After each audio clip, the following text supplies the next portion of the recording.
putusan Mahkamah Konstitusi nomor 90 PUU 21 2023. 2. Pasal 17 ayat 6 dan ayat 7 Undang-Undang 48 2009 tidak dapat diberlakukan dalam putusan perkara pengujian undang-undang terhadap Undang-Undang Dasar oleh Mahkamah Konstitusi. 3. Dalil yang memadankan putusan DKPP terkait dengan keputusan KPU dengan putusan Majelis Kehormatan Mahkamah Konstitusi terkait putusan perkara pengujian undang-undang tidak tepat. 4. Majelis Kehormatan tidak menemukan cukup bukti untuk dapat menyatakan hakim terlapor memerintahkan adanya pelanggaran prosedur dalam proses pembatalan pencabutan permohonan perkara nomor 90 PUU 21 2023. Majelis Kehormatan nomor 5. Majelis Kehormatan tidak menemukan bukti hakim terlapor telah berbohong terkait alasan ketidakhadiran dalam RPH pengambilan putusan perkara nomor 29 dan seterusnya, 51 dan seterusnya, dan 55 dan seterusnya, melainkan hakim terlapor justru tidak merasa adanya benturan kepentingan yang nyata. 6. Hakim terlapor tidak mengundurkan diri dari proses pemeriksaan dan pengambilan putusan nomor 90 PUU 21 2023 terbukti melanggar Sabta Karsa Utama, prinsip ketidakberpihakan, penerapan angka 5 huruf B dan prinsip integritas penerapan angka 2. Majelis Kehormatan tidak menemukan cukup bukti berkenaan dengan motif penundaan pembentukan MK permanen sehingga patut dikesampingkan.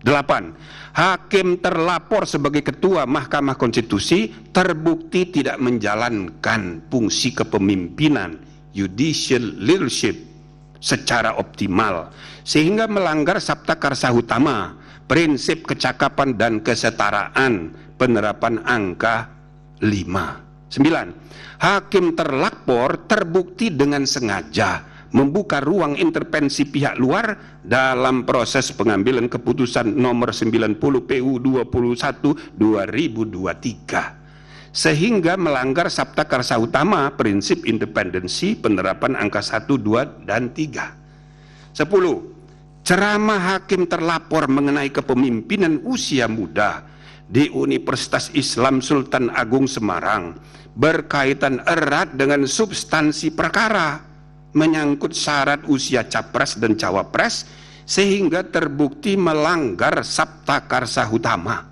prinsip ketidakberpihakan, penerapan angka 4. 11. Hakim terlapor dan seluruh hakim konstitusi terbukti tidak dapat menjaga keterangan atau informasi rahasia dalam rapat permusyawaratan hakim yang bersifat tertutup sehingga melanggar prinsip kepantasan dan kesopanan, penerapan angka 9. 12.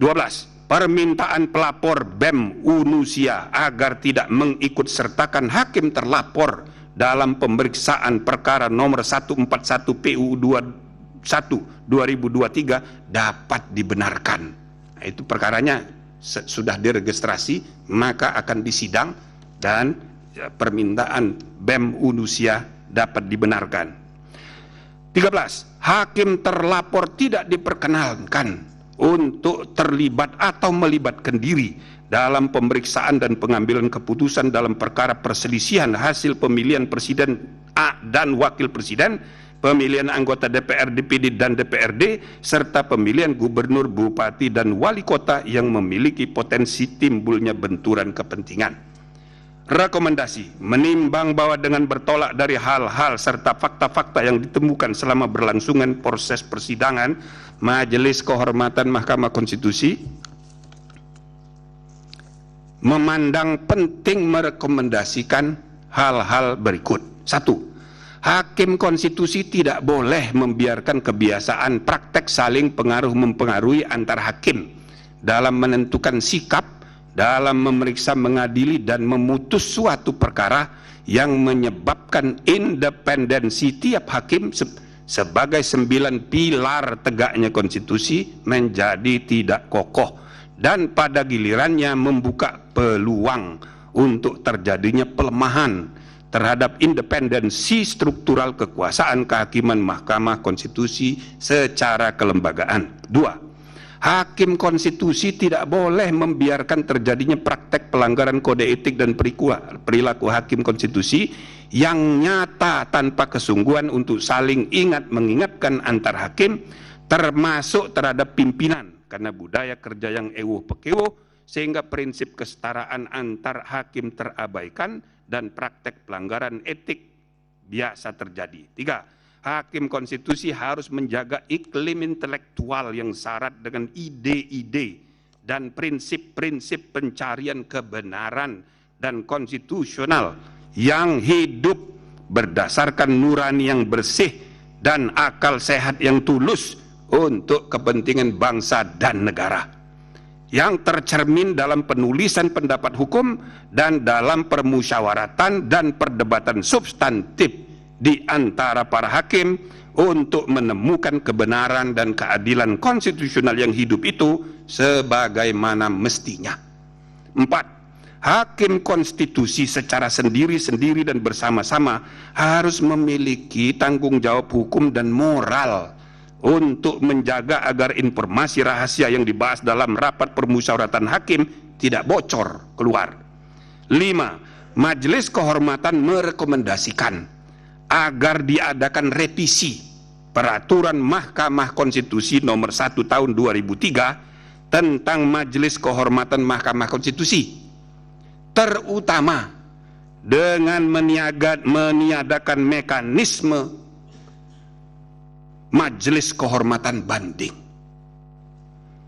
atau bila mana dinilai sangat diperlukan maka sebaiknya diatur dalam undang-undang, bukan diatur sendiri oleh Mahkamah Konstitusi. Nah, sebelum saya amar itu namanya jeruk makan jeruk, ya kan? Nah, tapi itu jeruk makan jeruk tidak masuk di putusan. Nah, yang terakhir, amar putusan. Mengingat Undang-Undang Nomor 24 Tahun 2003 tentang Mahkamah Konstitusi yang telah diubah terakhir dengan Undang-Undang Nomor 7 Tahun 2020 tentang perubahan ketiga atas Undang-Undang Nomor 24 Tahun 2003 tentang Mahkamah Konstitusi dan Peraturan Mahkamah Konstitusi Nomor 1 Tahun 2023 tentang Majelis Kehormatan Mahkamah Konstitusi, menyatakan hakim terlapor terbukti melakukan pelanggaran berat terhadap kode etik dan perilaku hakim konstitusi sebagaimana tertuang dalam Sabta Karsa Utama, prinsip ketidakberpihakan, prinsip integritas, prinsip kecakapan dan kesetaraan, prinsip independensi, dan prinsip kepantasan dan kesopanan. 2. Menjatuhkan sanksi pemberhentian dari jabatan Ketua Mahkamah Konstitusi kepada hakim terlapor. 3. Memerintahkan Wakil Ketua Mahkamah Konstitusi untuk dalam waktu 2 kali 24 jam sejak putusan ini selesai diucapkan memimpin penyelenggaraan pemilihan pimpinan yang baru sesuai dengan peraturan perundang-undangan. 4. Hakim terlapor tidak berhak untuk mencalonkan diri atau dicalonkan sebagai pimpinan Mahkamah Konstitusi sampai masa jabatan hakim terlapor sebagai hakim konstitusi berakhir. 5.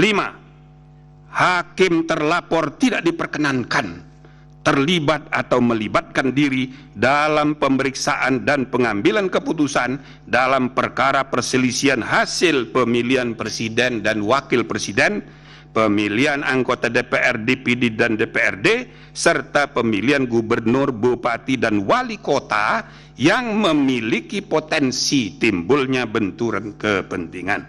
Selanjutnya, saudara-saudara, ada dari 3 orang pendapat berbeda 1 orang. Saya persilakan. Terima kasih. Kedua, terhadap putusan sanksi oleh Majelis Kehormatan terhadap hak